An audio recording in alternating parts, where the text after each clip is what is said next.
بسم الله الرحمن الرحیم الحمد للہ والصلاة والسلام علی رسول اللہ اما بعد۔ اللہ رب العالمین کی توفیق سے آج ہم اپنی کلاس کا باقاعدہ آغاز کرتے ہیں اور اس کتاب کو بلا تمہید شروع کرتے ہیں۔ ہماری کتاب معلم القرآن، اس کا آغاز اس انداز میں ہوتا ہے کہ یہ آپ کو سب سے پہلے قرآن مجید کے آسان ترین الفاظ بتائے گی، یعنی کہ وہ قرآن مجید کے الفاظ جو اردو میں بھی استعمال ہوتے ہیں۔ اس کا طریقہ یہ ہوگا کہ آپ نے ان عربی الفاظ سے صرف الف لام ہٹا دینا ہے تو وہ اردو الفاظ بن جائیں گے۔ جیسے کہ الحلال، اس میں سے آپ الف لام ہٹا دیں تو حلال، تو اردو لفظ بن جائے گا۔ آئیں اس کی مثالیں دیکھتے ہیں ہم۔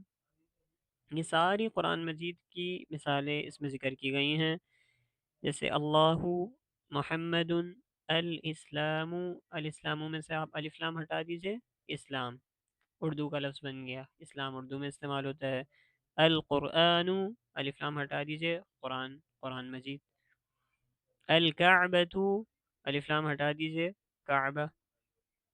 الجنۃ، الف لام ہٹا دیجئے، جنت۔ الحلال، الحرام، المؤمن، الکافر، الفساد، سب میں سے آپ الف لام ہٹا دیجئے، یہ سب اردو کے لفظ بن جائیں گے۔ مومن ہے، کافر ہے، فساد ہے، صلح ہے، شرک ہے، خیر ہے، شر ہے، لباس ہے۔ اسی طرح مزید اس کے الفاظ دیکھتے ہیں، جیسے الشکر، شکر، شکر کرنا اردو میں استعمال ہوتا ہے۔ الشیطان، الف لام ہٹا دیجئے، شیطان ایک نام ہے، بخوبی آپ سب اس سے واقف ہوں گے، جو انسانوں کا سب سے بڑا دشمن ہے۔ موسیٰ نام ہے۔ الطوفان، طوفان، طوفان اردو میں بھی طوفان استعمال ہوتا ہے، سمندری طوفان آ جاتا ہے۔ الحق، الباطل، الف لام اس میں سے آپ ہٹا دیں، حق اور باطل۔ الذکر، الشرک، الف لام ہٹا دیجئے، ذکر، ذکر لفظ استعمال ہوتا ہے ذکر کرنا، شرک کرنا، توبہ کرنا، خیر، شر، والد، الوالد عربی میں کہتے ہیں، الف لام ہٹا دیجئے، والد بن جائے گا۔ سورت، زکوٰۃ، اسی طرح الدین، الف لام ہٹا دیجئے، دین، ہم اردو میں استعمال کرتے ہیں آپ کا دین کیا ہے، ہمارا دین اسلام ہے۔ یہاں کچھ اصول ذکر کیے گئے ہیں کہ انسانی ناموں کے ساتھ عربی زبان میں عام طور پہ الف لام نہیں لگتا۔ آپ پیچھے کی طرف جائیں، ہم نے جو مثالیں پڑھنا شروع کریں اس میں محمد نام آیا، جو ہمارے پیارے نبی رسول اللہ صلی اللہ علیہ وسلم کا ہے، محمد بن عبداللہ۔ تو دیکھیں محمد کے اندر الف لام نہیں آیا، تو ناموں کے اندر عام طور پہ الف لام نہیں آتا۔ اسی طرح ہم نے مثال پڑھی موسیٰ، اب موسیٰ کے اندر بھی آپ دیکھیں الف لام نہیں آیا۔ تو عربی زبان کا یہ ایک قاعدہ ہے کہ الف لام انسانی ناموں پہ عام طور پر نہیں آتا۔ اب یہاں پہ ہم مشق دیکھتے ہیں کہ ہم نے آگے کرنا کیا ہے۔ جیسا کہ ہم نے یہ بات پہلے بھی پڑھی تھی کہ یہ کتاب آپ کو ایک نیا میتھڈ دیتی ہے اور ایک نیا طریقہ سکھاتی ہے قرآن مجید کا ترجمہ کرنے کا، اور پہلے دن سے یہ آپ سے کہتی ہے کہ ترجمہ آپ نے کرنا ہے۔ اب آگے دیکھیں، آپ یہ آپ کو مشق دے گی اور اس کے اندر سوالات دے گی اور اس کا آپ نے ترجمہ کرنا ہے۔ اب یہ آپ کو قرآن مجید کے الفاظ دیے گئے ہیں۔ اس کتاب کا طریقہ یہ ہے، پہلے یہ ایک ایک لفظ کر کے آپ کو بتائے گی، پھر اس کے بعد اس کے اندر دو دو لفظ آ جائیں گے، قطعہ آ جائے گا، دو لفظ کا اگر ایک جملہ بن گیا، پھر جملے آ جائیں گے، پھر آیات آ جائیں گی۔ تو ایک ایک لفظ کے اوپر آپ نے سب سے پہلے فوکس کرنا ہے، مجھے کس کس لفظ کا معنی آتا ہے اور کس کس لفظ کا معنی نہیں آتا۔ اگر آپ اس ترتیب کے ساتھ چلیں گے تو یہ کتاب آپ کو ایک موقع پہ آ کے قرآن مجید کا آدھے سے زیادہ ترجمہ سکھا دے گی۔ تو آئیے ہم اس طریقے کو دیکھتے ہیں۔ پہلا انہوں نے سوال یہ کیا ہے کہ آپ نے ان عربی الفاظ کا معنی بتانا ہے، اور یہ عربی الفاظ قرآنی الفاظ ہیں، اور وہ الفاظ کیا ہیں؟ الحلال، الحرام، المؤمن، الکافر، الفساد، اللباس، فرعون، الحق، الباطل، الخیر۔ پہلی کلاس ہے اس لیے کچھ مثالیں میں آج آپ کے سامنے ذکر کر دوں گا کہ ان سوالات کو کیسے حل کرنا ہے۔ کل سے جو ہے وہ آپ نے یاد رکھ لینا ہے کہ یہ مثالیں میں نے ذکر نہیں کرنی، بلکہ یہ ترجمہ آپ نے خود کرنے ہیں۔ یہ کتاب آپ کو یہی سکھائے گی کہ آپ اس قابل ہوں کہ قرآن مجید پڑھنا شروع کریں، اور جس جس لفظ کا ترجمہ آتا ہے وہ آپ کرتے جائیے۔ الحلال میں سے آپ الف لام ہٹا دیجئے، حلال اردو میں استعمال ہوتا ہے، آپ نے اس کا ترجمہ کرنا ہے حلال۔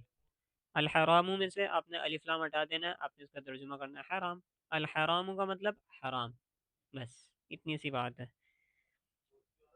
آگے کیا کرنا ہے کہ جو الفاظ آپ کو سامنے نظر آ رہے ہیں، آپ نے یہ کرنا ہے کہ اس کو عربی میں کنورٹ کر دینا ہے۔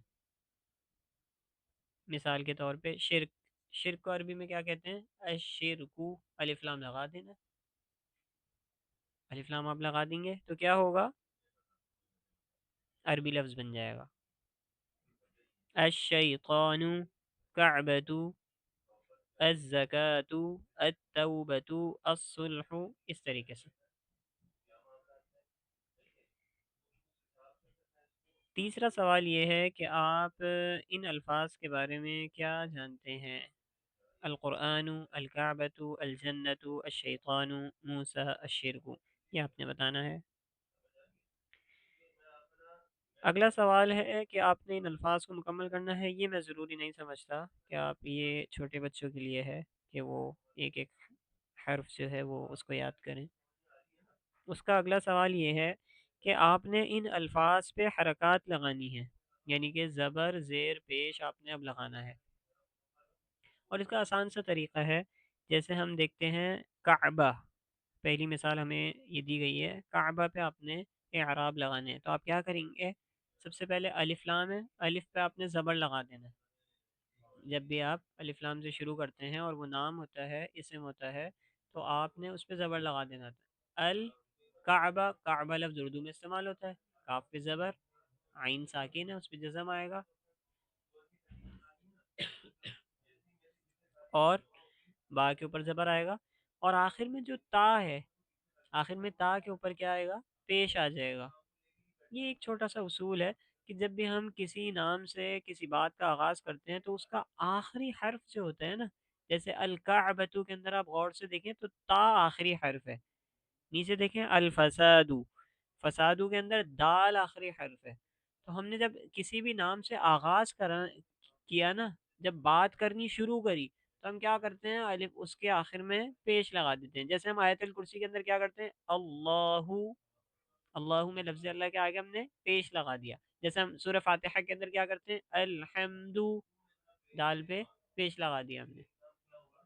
تو یہ عربی کا اصول ہے کہ آپ کسی بھی نام سے جب بات کا آغاز کرتے ہیں تو پیش لگا دیتے ہیں۔ تو آپ نے کیا کرنا ہے؟ اس میں سارے ناموں کے آخری حرف جو ہے، آخری حرف یاد رکھ لیجئے کہ الفسادو میں دال کے اوپر پیش لگے گا، الکعبتو میں تا کے اوپر پیش لگے گا۔ اسی طریقے سے آپ نے ان تمام کے اوپر زبر، زیر، پیش لگا کے بھیجنا ہے۔ اگلی مشق یہ بھی چھوٹے بچوں کے لیے ہے، یہ بھی میں ضروری نہیں سمجھتا آپ لوگوں کے لیے۔ اللہ رب العالمین آپ لوگوں کو برکت عطا کریں۔ اب یہ ہے اہم ترین بات کہ آج سے ہی آپ نے ترجمہ شروع کر دینا ہے۔ وہ یہ ہے کہ اب آپ کو قرآن مجید کے چھوٹے چھوٹے حصے دے دیے گئے۔ کل سے میں ان میں سے کسی بھی لفظ کا ترجمہ نہیں بتاؤں گا، آج پہلا دن ہے، کچھ مثالیں ہیں، تو میں آپ کو بتا رہا ہوں کہ آپ نے کرنا کیسے ہے۔ مثال کے طور پہ یہ ایک جملہ دیا گیا ہے، جعل اللہ الکعبۃ البیت الحرام۔ اب آپ نے کیا کرنا ہے؟ اس میں دیکھنا ہے کس کس لفظ کا ترجمہ آپ کو آتا ہے۔ جعل، جعل لفظ تو ہم پڑھ کے نہیں آئے، اردو میں استعمال بھی نہیں ہوتا، آپ نے چھوڑ دینا ہے۔ اللہ، اللہ کا معنی ہمیں پتہ ہے، یہ اللہ کا نام ہے۔ الکعبہ، الکعبہ میں سے آپ الف لام ہٹا کے دیکھیں، معنی آتا ہی نہیں آتا۔ آسان طریقہ بھی یہ ہے، آج کے سبق کے حوالے سے آپ نے الف لام ہٹا کے دیکھ لینا، مجھے معنی آتا ہی نہیں آتا۔ الکعبہ میں سے آپ الف لام ہٹائیں، کیا بچے گا؟ کعبہ۔ آپ کے ذہن میں فوراً آ جائے گا یہ بیت اللہ کی بات ہو رہی ہے، کعبہ کی بات ہو رہی ہے جہاں پہ حج کرنے جاتے ہیں۔ ٹھیک ہے، البیتو، البیتو میں سے آپ الف لام ہٹا کے دیکھیں، معنی آتا ہے؟ بیتو، بیتو لفظ ابھی ہم پڑھ کے نہیں آئے، اس کو چھوڑ دیجئے، نہیں آتا کوئی بات نہیں۔ الحرام، اس میں سے الف لام ہٹا کے دیکھیں، معنی آتا ہے؟ ہاں، حرام، حرام ہمیں پتہ ہے جو اللہ تعالیٰ نے حرام قرار دے دیا ہے، حرام حرام کو کہتے ہیں، اردو میں استعمال ہوتا ہے۔ محمد رسول اللہ، اس میں سے کیا معنی آپ کو آتا ہے؟ هذا حلال وهذا حرام۔ اب آپ اس میں سے دیکھیں کون کون سا لفظ کا معنی آپ کو آتا ہے۔ هذا کا معنی ہم نے پڑھا ہے؟ نہیں، اس کو چھوڑ دیجئے۔ حلال، حلال کا معنی ہم نے اردو میں استعمال ہوتا ہے، ہم پڑھ کے آ چکے ہیں۔ تو حلال پہ اپنے ہائی لائٹر سے مارک کر دینا ہے۔ وا کا معنی بھی ہم نے نہیں پڑھا، واو کا مطلب کیا ہوتا ہے عربی میں، اس کو چھوڑ دیجئے۔ ہذا کا معنی ہمیں نہیں آتا۔ حرام، حرام ہمیں پتہ ہے۔ تو اس طریقے سے آپ نے جس جس لفظ کا معنی آتا ہے آپ نے اس لفظ کا معنی لکھ دینا ہے یا پھر ہائی لائٹ کر دینا ہے۔ اگلی آیت ہے فَأَخَذَهُمُ الطُّوفَانُ وَهُمْ ظَالِمُونَ۔ اب اس میں آپ نے دیکھنا ہے کہ مجھے کون سا معنی ہم پڑھ کے آئے ہیں۔ فَأَخَذَهُمْ، ان میں سے ایک لفظ بھی معنی ہم پڑھ کے نہیں آئے، اس کو چھوڑ دیجئے۔ الطوفان، طوفان لفظ ہم پڑھ کے آئے ہیں، اور طوفان لفظ اردو میں استعمال ہوتا ہے۔ الف لام ہٹا دیجئے، آپ بتا دیں اس کا مطلب یہ طوفان کا ذکر ہو رہا ہے، طوفان کی بات ہو رہی ہے کسی۔ وَهُمْ ظَالِمُونَ، اس کا معنی ہم نے نہیں پڑھا۔ اسی طرح آگے اور مثالیں دیکھیں۔ ان الشرک لظلم عظیم، کیا کرنا ہے اپنے ان الفاظ کے معنی کو دیکھنا ہے، کون سا لفظ اردو میں استعمال ہوتا ہے وہ آپ نے بتا دینا ہے، اور کون سا لفظ نہیں ہوتا وہ آپ نے نہیں بتانا۔ جس جس لفظ کا ترجمہ آپ کو آتا رہے بس آپ نے وہ بتاتے رہنا ہے، ٹھیک ہے؟ تو ان ساری مثالوں میں آپ نے بتانا ہوگا۔ والصلح خیر، اس میں آپ کو کیا معنی آتا ہے؟ انا نحن نزلنا الذکر بیدک الخیر وانه لحب الخیر لشدید۔ ٹھیک ہے، بارک اللہ فیکم، سبحانک اللہم و بحمدک، اشہد ان لا الہ الا انت، استغفرک و اتوب الیک۔